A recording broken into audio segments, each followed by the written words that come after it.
नुसरत फतेह अली खान की गजल है, तुम्हें दिल लगी भूल जानी पड़ेगी। दो शेर सानू सुनाओ। सुना देने।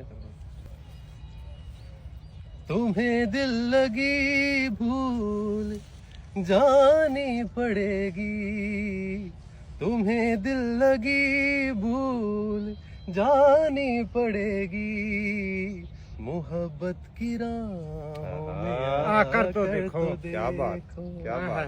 जी जाट साहब। तुम्हें दिल लगी, तुम्हें दिल लगी,